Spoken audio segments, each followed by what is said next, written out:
Hello. To be honest, I just did that to make Adele and Lionel Richie fight over which song I was infringing upon their copyright. Honestly, let's just dive on in. We are going to be watching some more Caleb and Sophia, Jehovah's Witnesses cartoons that really make me uncomfortable. I am Mr. Atheist. Let's do this.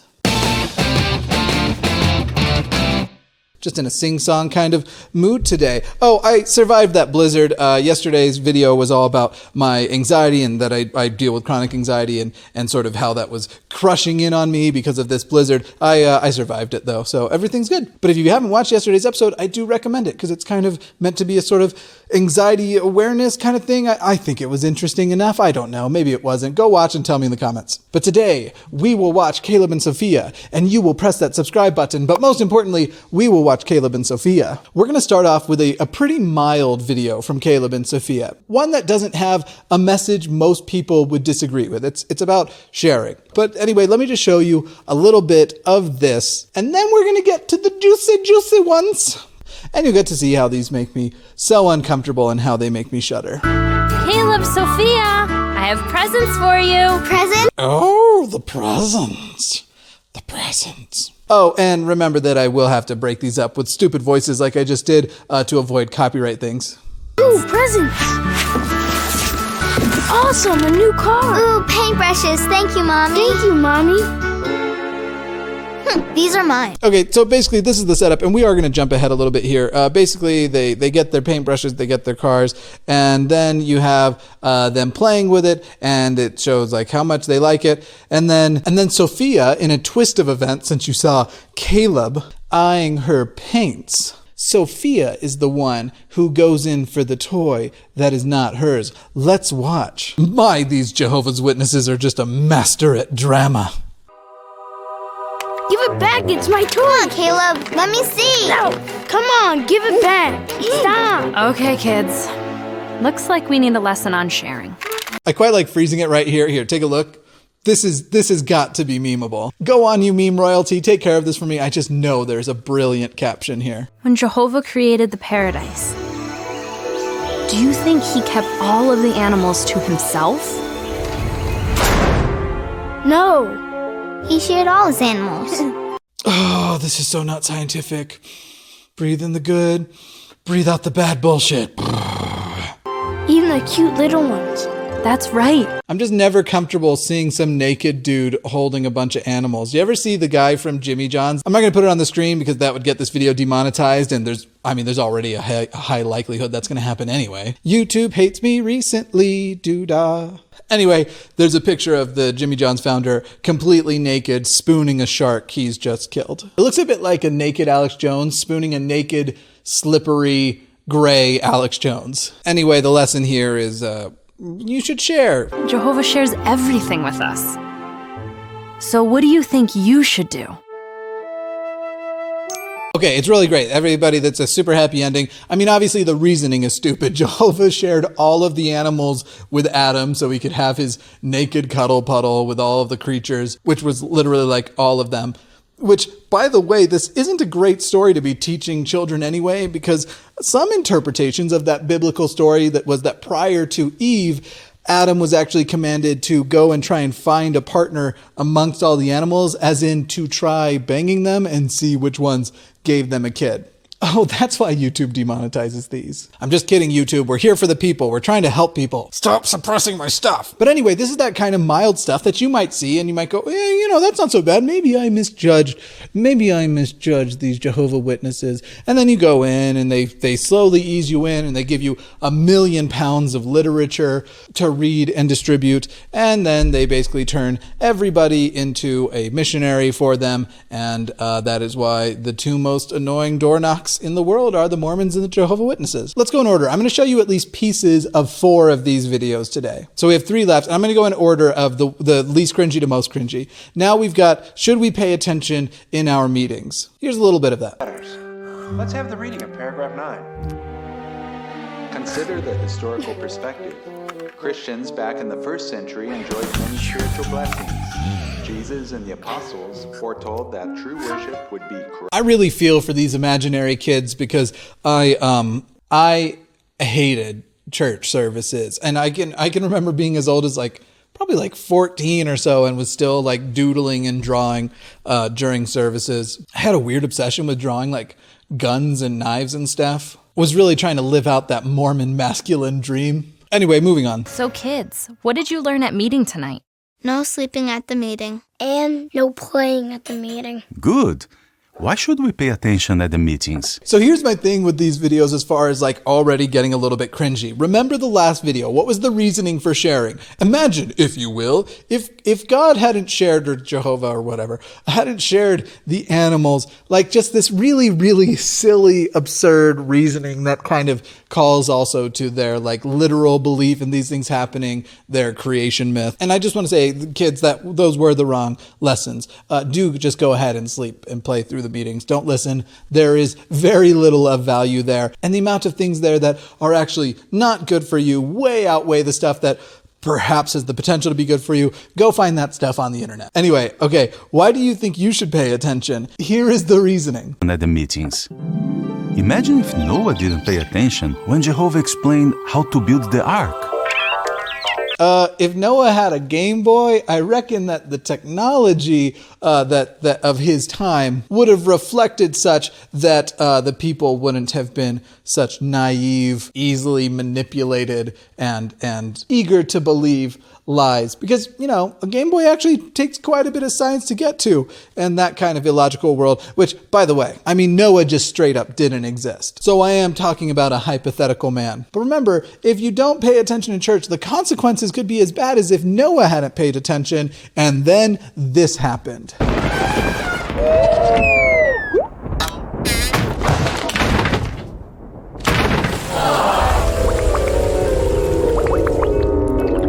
What a fun way to depict the slaughter of all life on Earth. Also, Game Boys don't float. That's not what happened, Dad. You are right.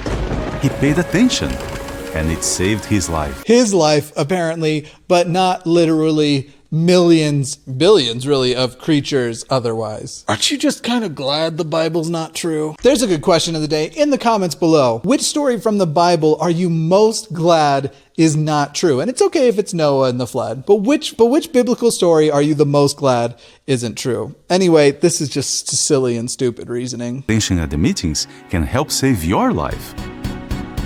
At Genesis 6:22, we read, "And Noah did according to..." Yeah, that's actually pretty gross that you are saying your attention to the meeting is a matter of life and death. And by the way, they do pretty literally believe that. You have to be a believer and one of these people that get heavenly glory. And then there was the old thing with 144,000 guys that they've amended somewhat. I don't know. Telltale's not here. He could explain it better than I can. But yeah, they believe the non-believers, the people don't make it, they're going to be destroyed when Jehovah comes down, and the angels, I think, too, with this fiery sword and just slaughters everyone. That loving Jehovah. I'm sure he'll cry as he does it. This will hurt me more than it hurts you. Do you ever notice that that's never the case? It always hurts you more when someone says that. Anyway, cool. We're threatening kids with life and death. It somehow gets cringier from there.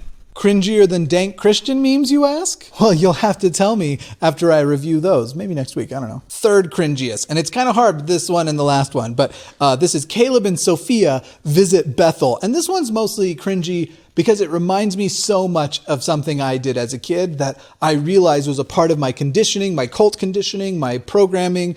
Again, if anybody doesn't know, I'm a Mormon. It's something I mention all the time, and so pretty much everybody knows, but this might be your first time on my channel. Anyway, it reminds me of things growing up as a Mormon. Hey, Caleb, remember our trip to Bethel? We got to go to Bethel, and I'm really, really glad we all Yeah, what? Keep going? Okay. said it was the best time that our family ever had. The people there at Bethel serve Jehovah every day. Okay, so you can probably already see what? Keep going? Oh, okay. Working hard and serving others, 'cause that's just the Bethel way. Bethel means the house of God. I have to learn more about Bethel. I'm going to have to ask Telltale a lot of questions because this appears to be their cult compounds. It kind of reminds me of Mormons have their temples, but these seem to be museums and living quarters and sort of, I mean, I guess that's a lot like Temple Square, honestly, in Salt Lake City. But the thing that really bugs me, what? You want to hear more? Still? You don't want me to tell you what really bugs me? Okay, here's some more. We call it Bethel because this place is his. Okay, I'm sure you've had enough now. No? No, I'm just kidding. I think they're going to go, to serve Jehovah. Oh, man. Okay, so this is what this reminds me of. And to anybody who is a Mormon, you will recognize this song. I hope they call me on a mission when I have grown a foot or two. Growing up in the church, they glorified these things that they want all members to do as this like great, wonderful thing. And so for Mormons, it was going on a mission. Apparently for Jehovah's Witnesses, it's for going to this cult compound, this Bethel. And wasting the talents of animators, I might add. And it is that kind of musical conditioning, those things that get into kids' minds and it repeats and it does condition. I glorified and romanticized the idea of going on a mission until basically the time to go on a mission was before me. And I had done enough research to know that I didn't really believe. I was still kind of hanging on by a thread at that point at the earliest moment I could have gone. But that I definitely wasn't going to give up 2 years of my life for it. And I had also spent a lot of time with missionaries to that point to know that most of them are actually quite miserable. And so glorifying these indoctrination centers, making kids have these goals to do these things, trying to sort of change in a person's mind what the ideal vacation would be like, what the ideal way to spend your free time would be like. And obviously they showed off that there are like service projects and things happening. Most religions and even cults have to do that kind of stuff, that kind of outreach stuff where they go, well, everyone thinks we're so terrible, but why are we doing these nice things? Though again, oftentimes those efforts are usually aimed inward toward the church, but oftentimes enough they're outward as well. To be clear, they're methods of recruiting, and this is a way to glorify things and try to change and get ahead of a kid's values before they're able to form. Wait, I'm sorry, what's that? You want to hear how this song ends? Wow. Well, I would be a terrible host if I didn't show you. To serve Jehovah is the best work that there is.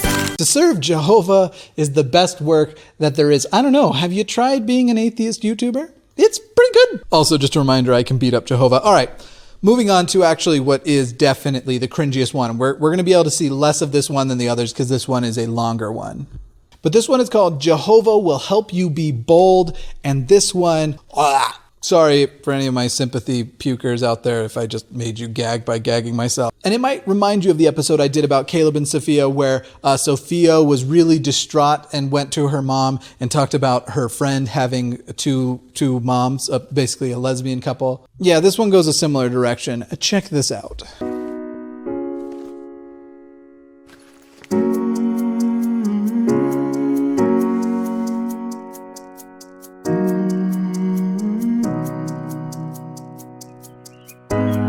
So if you don't know right now, that is some of the Jehovah's Witnesses, like many other cults. I talked about this a little bit with Telltale when we were doing our bite model breakdown of Mormonism, which part 3 and 4 will actually come out next month. So just so you know. Anyway, they create lots and lots of propaganda and hand out propaganda and books and things for the membership to study and things for people to give away to other people. And it is the case, not unlike Mormons, honestly. I felt this pull myself as a very young child, that they actually get children to try and recruit other children. So now that you know that, this might make a little more sense. We'll keep going.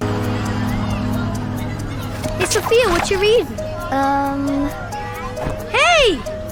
Hey, give me my hat back. I can sympathize with this, by the way. There were times when I was younger that I was embarrassed, especially when we moved to more hostile areas. Where we lived in Florida, I was told by students and teachers that for being a Mormon, I was going to hell. So I can sympathize with this part a little bit.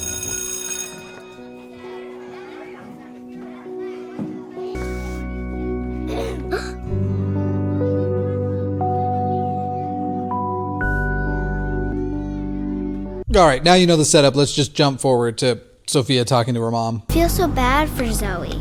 Her grandma died. I wanted to tell her about Jehovah, but I got scared. Sophia, I am glad you have that impulse because I actually think it is so disrespectful when a person dies to try and take that moment of weakness, that moment of emotional vulnerability, and try and be manipulative and sort of press upon them your views. If a person asks me outright what I think happens after their such and such died because something happened and they want to know what I think about it, I'm not going to sit there and lie to them. However, to seek out those moments and to react to that person is sad. Ooh, this is a good moment to go and share my beliefs and how they might not be compatible with what they believe at this point. Try and use this time to proselytize. That is something that I think is extremely gross. Now go ahead, Sophia's mom. You're going to tell her the same thing, right? Like, she's not in a good state right now, your friend. So maybe just back off, give her space, be friendly, be friendly. If she wants to play with her. But let's not use these vulnerable states to proselytize. Go on, Sophia's mom, say that. I wish I was more brave. Sophia, you can be brave. Oh, I see. It's not that you weren't actually being properly considerate. It's that you weren't being brave enough. Oh, good. Okay, so the next several minutes of this video is the mom telling Sophia about the story of this thing that she calls the little Israelite girl or the little Hebrew girl. It's a story from the Bible. I'm actually not 100% clear on which one. It's not a story that was like super repeated or important to Mormons. But anyway, the story goes that she ends up having to be the servant of this guy in a foreign land and that she has to keep her mouth shut and that they're hostile to her beliefs. And then one day she is bold and praised for boldness and that Jehovah grants her the bravery and boldness to share her beliefs with her masters. And essentially it's this story that she gives her a bunch of drawings of that is meant to be like, see, and it can work out when you're bold. And then she ends the story with this. She didn't know what was going to happen after she spoke up, but she knew no matter what happened, Jehovah would be with her. And Jehovah will be with you too, Sophia. Do you remember what we're doing tonight? Family worship? Right! Maybe tonight we can make a pretend classroom in the kitchen. I can be Zoe, and Dad and Caleb can be the other kids. Jehovah Witnesses normalizing absurdity since I don't actually know when they started. It was last century, I think, like the 30s or something. I thought I couldn't be brave, but I learned from the little Hebrew girl. She was just like me, and Jehovah helped her be brave. Don't do this. Don't.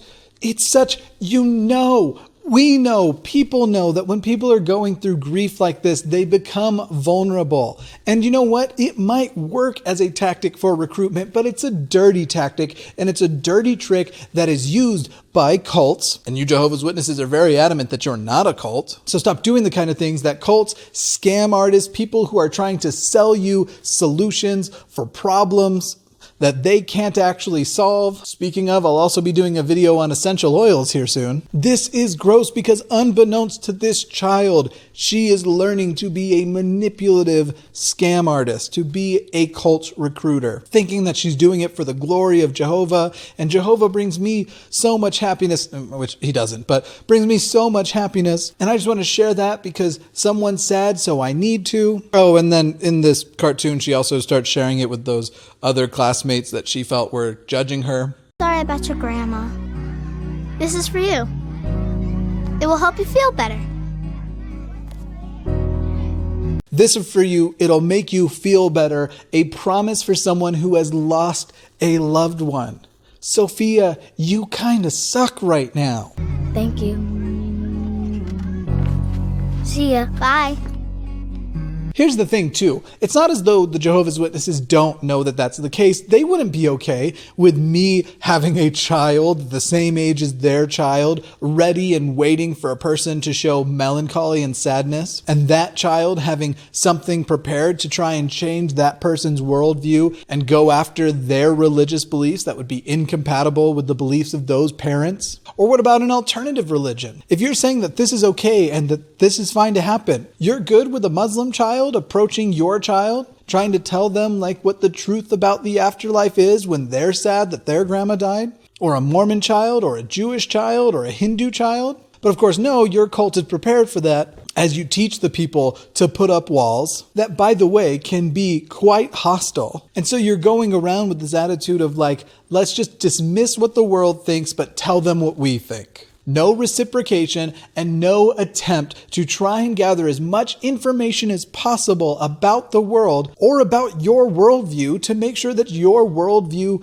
is valid. Here's the thing. I hear all the time, like, why do you have this channel where you're criticizing religion? Why not live and let live? And while the Jehovah's Witnesses might be more radical than other religions, they aren't uniquely radical in their trying to spread the message. Religion isn't going to live and let live, not for the membership within their church or the people outside of their church as they try to influence political decisions, federal and state policy. Across the globe, the Mormons were just doing this in Australia, trying to bar gay marriage there just last year. But they know they have to be out there active with a counter message, first a message to other people and then a counter message to their criticisms, because that is going to hold their current membership in as best they can, bring in new people, and also create this sort of position of, frankly, arrogance of why we are the greatest party in town, why we are the best kind of people to be. And it helps them to be able to have a narrative where when you question it,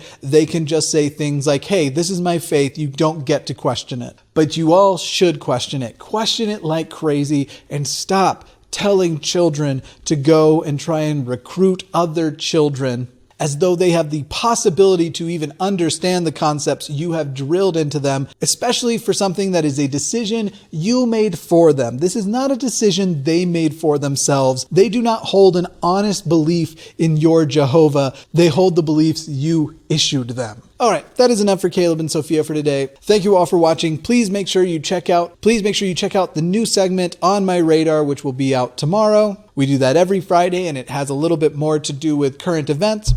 It's a little bit of atheism and religion. It's a little bit of world news. And just in general, it's whatever was on my radar for the week. Make sure you hit that subscribe button. And because I am getting more and more complaints than ever, please make sure that the bell icon is actually clicked if you want to receive notifications, because apparently a lot of people just aren't lately. Also, if you haven't already, hit that subscribe button and then hit the bell button. And don't forget to like and comment on this episode and share it out. Oh, you could share it with a classroom full of kids that are sad that their grandparents died. Links to support the channel can be found below. That is Patreon, PayPal, Cameo, and our merch store. Follow me on Twitter, Instagram, and Reddit if you'd like to suggest new topics. And a special thank you to all of my patrons who keep my channel alive. They are so wonderful. Here are a couple of video suggestions if you'd like to support the channel by staying a while. A special thank you to my Orbital Teapots, Carissa, Mia, Commander Bork, Maya, Caleb, Eric, and Allison. And today's patron of the day, who is Abigail Bridges. With love, I've been Jimmy Snow. Mr. Atheist was not my father.